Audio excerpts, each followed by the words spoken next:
Asal-usul manusia. Secara etimologi bahwa manusia berasal dari beberapa kata pertama, dari bahasa Sangsekerta yaitu, manos, artinya jiwa, iya, artinya raga. Jadi manusia adalah sekumpulan jasad dan ruh sebagai penggerak yang terwujud dalam suatu bentuk seperti kita. Kedua, diambil dari bahasa Arab yaitu insan sedangkan insan berasal dari kata nasya, artinya lupa, Kamus Al-Marbawi 316. Jadi manusia, insan, memiliki sifat pelupa. Hal ini berhubungan dengan karakter sebagaimana dijelaskan Allah. Artinya, dan janganlah kamu seperti orang-orang yang lupa kepada Allah, lalu Allah menjadikan mereka lupa kepada mereka sendiri. Mereka itulah orang-orang yang fasik. Quran Surat Al-Hasyr 19. Tetapi hanya sedikit orang-orang yang selalu mengingat dirinya kepada Allah dan orang inilah termasuk orang yang selamat dari ancaman azab Allah. Agar kita termasuk orang-orang yang tidak lupa kepada Allah maka kita harus banyak membaca Al-Quran dan membuat kebajikan. Secara bentuk fisik bahwa manusia berasal dari beberapa zat seperti zat kapur, zat besi dan zat cair yang disimpan pada saripati tanah, menurut Albert Einstein ahli biologi. Saripati tersebut Allah simpan dalam tanah kemudian dimakan oleh tumbuhan, sayuran, buah-buahan dan binatang ternak, lalu dimakan oleh manusia dan masuk ke dalam sperma kemudian membentuk manusia seperti kita. Sebagaimana dijelaskan Allah. Artinya, dan sesungguhnya kami telah menciptakan manusia dari suatu saripati, berasal dari tanah. Kemudian kami jadikan saripati itu air mani, yang disimpan dalam tempat yang kokoh, rahim. Kemudian air mani itu kami jadikan segumpal darah, lalu segumpal darah itu kami jadikan segumpal daging, dan segumpal daging itu kami jadikan tulang belulang, lalu tulang belulang itu kami bungkus dengan daging. Kemudian kami jadikan dia makhluk yang berbentuk lain. Maka Maha Sucilah Allah, pencipta yang paling baik. Kemudian, sesudah itu, sesungguhnya kamu sekalian benar-benar akan mati. Kemudian, sesungguhnya kamu sekalian akan dibangkitkan dari kuburmu di hari kiamat. Quran Surat Al-Mu'minun 12:16. Hakikat manusia.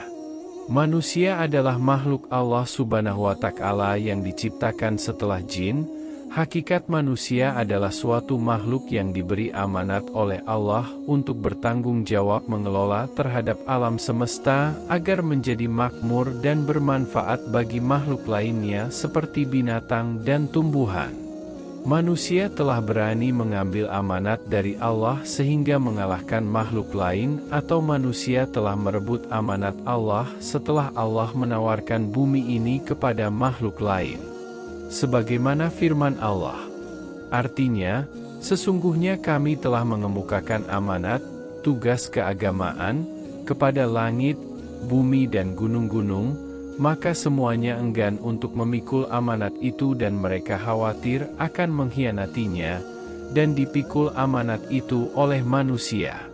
Sesungguhnya manusia itu amat zalim dan amat bodoh. Quran Surat Al-Ahzab 72. Pada kenyataannya bahwa manusia sangat rakus akan kekuasaan, tidak sedikit orang mencari jabatan dan popularitas dengan cara menghalalkan berbagai macam cara. Tetapi ketika ia sudah memiliki jabatan dan popularitas ia lupa pada janji-janji tersebut. Orang yang telah berani mengambil amanat ternyata memiliki kepentingan politik untuk menyalurkan hawa nafsunya sehingga manusia dapat merusak amanat itu sendiri dengan berbuat kejahatan di dunia. Sebagaimana firman Allah. Artinya, telah nampak kerusakan di darat dan di laut disebabkan karena perbuatan tangan manusia, supaya Allah merasakan kepada mereka sebahagia dari akibat perbuatan mereka, agar mereka kembali ke jalan yang benar. Quran Surat Ar-Rum 41. Setelah kita memahami tentang eksistensi manusia, ternyata ia memang telah mengkhianati dirinya sendiri dengan cara mengabaikan janjinya pada saat ia menerima amanat dari Allah Subhanahu wa Ta'ala. Tetapi ada karakter lain bahwa tidak setiap manusia melanggar janjinya. Masih ada manusia yang bertanggung jawab terhadap janjinya melalui pelaksanaan ibadah dengan cara mencari ilmu, sehingga dengan ilmu yang dimilikinya ia mampu memperlihatkan dirinya sebagai manusia unggulan dibanding dengan manusia lain. Dengan demikian, manusia terbagi dua kelompok. Pertama, manusia tidak memiliki ilmu dan pengetahuan sehingga dirinya lupa pada janji menerima amanat dari Allah, pada akhirnya menjadi manusia menzolimi dirinya sendiri. Kedua, manusia memiliki ilmu dan pengetahuan sehingga dirinya bisa menepati janjinya dan bertanggung jawab terhadap amanat dengan cara melakukan ibadah kepada Allah.